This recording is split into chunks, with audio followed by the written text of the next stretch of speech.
आज भी जब मधु जंगल की तरफ देखती है तो उसकी रूह कांप जाती है। हरे भरे पेड़ों के पीछे छुपा सन्नाटा आज भी उसके कानों में गूंज उठता है। वो जंगल जहां एक दिन एक जंगली जानवर अचानक सामने आ गया था।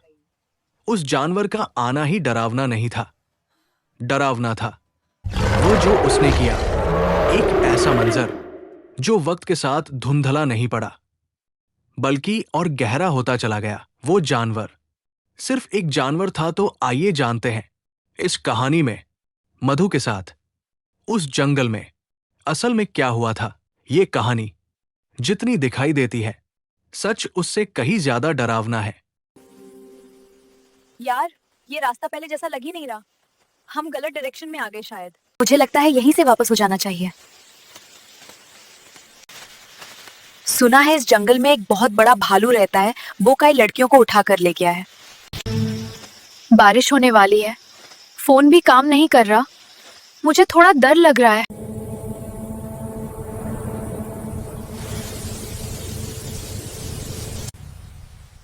पैनिक मत कर, कहीं ना कहीं से रास्ता मिल ही जाएगा। ये जंगल खत्म कैसे हो गया? और ये रेत इतनी ज्यादा? घंटों भटकने के बाद जब शाम ढलने लगी जंगल अचानक खत्म हो गया। उनके सामने एक अजीब सा दृश्य था। लड़कियां रेगिस्तान में एक सुनसान झोपड़ी के पास पहुंच जाती है, डरी हुई, थकी हुई और अंदर भारी घबराहट। अरे इस खतरनाक जंगल में तुम जवान लड़कियां क्या कर रही हो?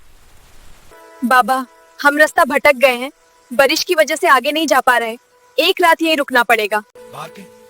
लेकिन तुम दोनों जवान लड़कियां इतने खतरनाक जंगल में अकेली क्यों घूम रही हो? हम सब बताएंगे बाबा, अभी हमको अंदर तो आने दो।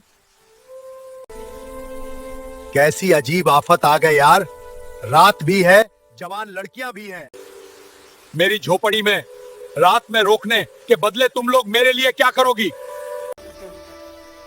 आप जैसा कहेंगे, हम सब कुछ करने को तैयार हैं, बस हमें रात में रुकने दीजिए। ठीक है, अंदर आ जाओ, लेकिन रेगिस्तान की उस लंबी और खामोश रात में दोनों लड़कियां आखिरकार उस बुजुर्ग आदमी की झोपड़ी में रुक तो गई, लेकिन उनके दिलों को सुकून नहीं मिला। सुखा लो या दूसरी चेंज कर लो, थकान उतर जाएगी। देखिए, यह जंगल बहुत ही खतरनाक है।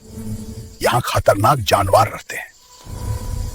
को बिना बताए झोपड़ी से बाहर मत निकलना। यहाँ रेगिस्तान में एक खूंखार जानवर है। ये जगह मुझे बिल्कुल सही नहीं लग रही।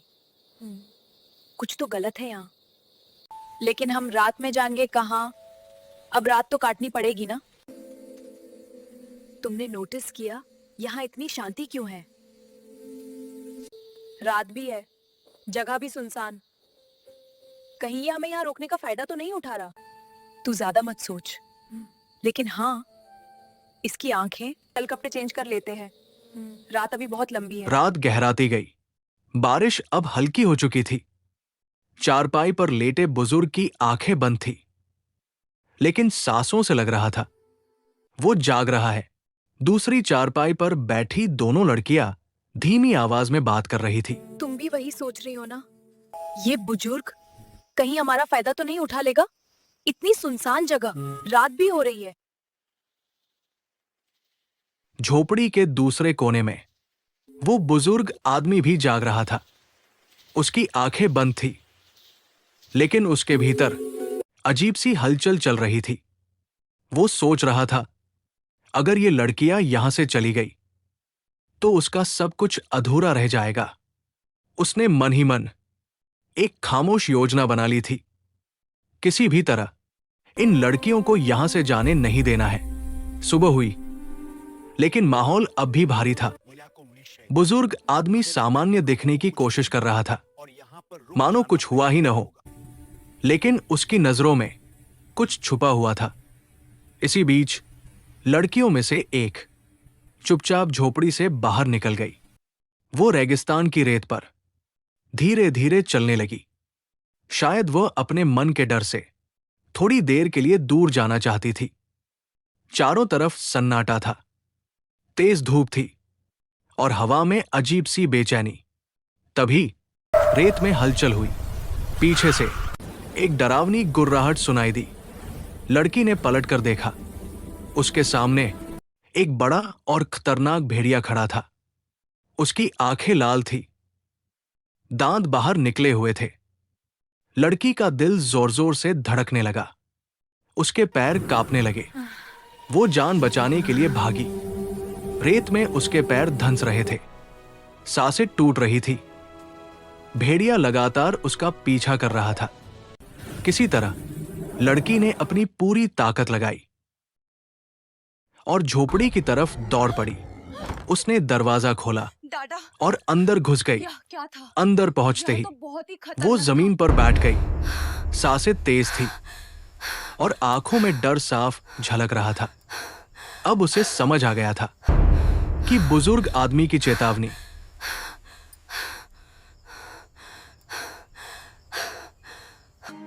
मेरे माना करने के बाद भी तुम झोपड़ी से बाहर क्यों गई? तुम्हारी जान जा सकती थी, लेकिन वो क्या था जो भेड़िया जैसा दिख रहा था?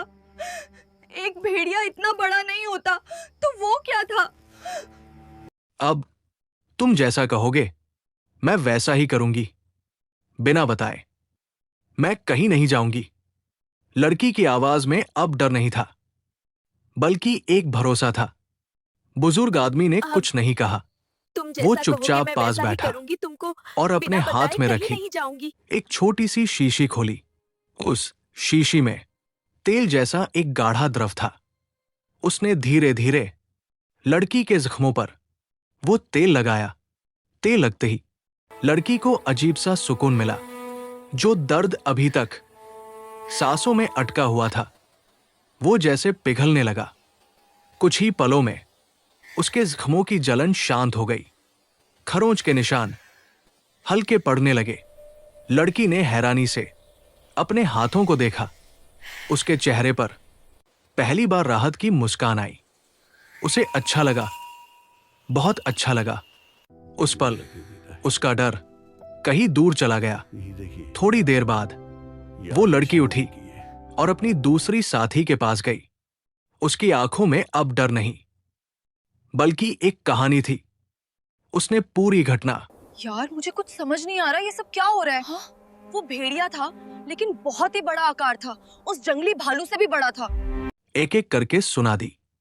रेगिस्तान, भेड़िया, भागना और फिर वापस लौट आना।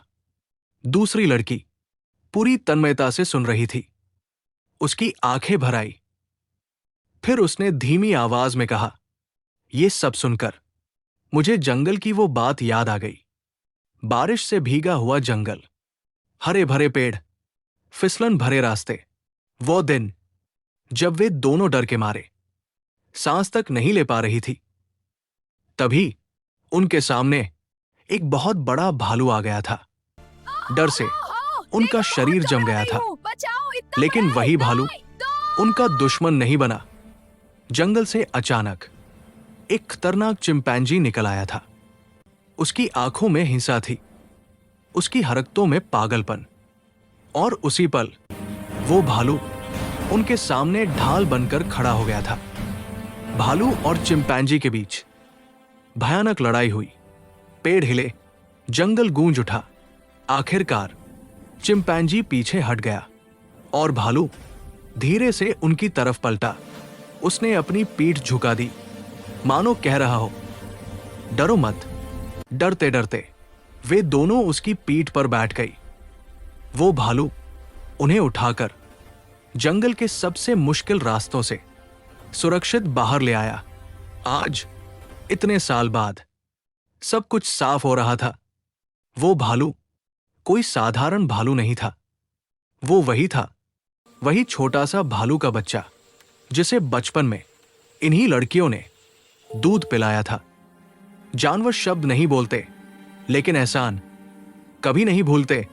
और उस झोपड़ी में बैठी लड़कियां अब समझ चुकी थी, कुछ रिश्ते खून से नहीं बनते, कुछ रिश्ते यादों से बनते हैं। और कहानी अब एक नए मोड़ पर खड़ी थी। उधर झोपड़ी के बाहर मिट्टी पर बैठा वो बुजुर्ग आदमी काफी देर से कुछ सोच रहा था। उसकी आंखें सामने फैले जंगल को देख रही थी, लेकिन उसका मन कही और उलझा हुआ था। वो सोच रहा था, आखिर ये लड़कियां इतने खतरनाक जंगल में आई क्यों थी? इतने डर, इतनी मुसीबतें झेलने के बाद भी ये यहां तक कैसे पहुंची? सच जानना अब जरूरी था। वो उठकर धीमे लेकिन गंभीर कदमों से लड़कियों के पास गया। उसकी आवाज में कोई गुस्सा नहीं था, बस एक अजीब सी गहराई थी।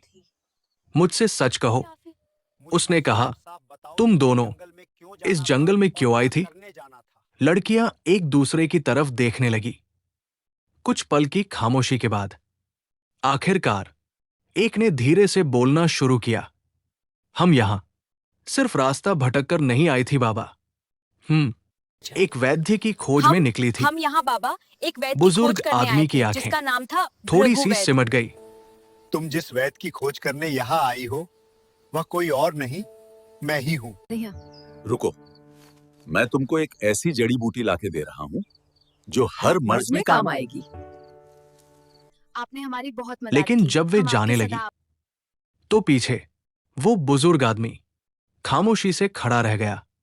उसके चेहरे पर कोई शिकायत नहीं थी, बस एक अधूरी सी उदासी थी। वो नहीं चाहता था कि वे जाए, लेकिन वह जानता था किसी को रोकना उसके अधिकार में नहीं। लड़कियां दूर होती चली गई और जंगल फिर से शांत हो गया। झोपड़ी वही थी, जंगल वही था, लेकिन अब वो बुजुर्ग आदमी और भी अकेला हो गया था।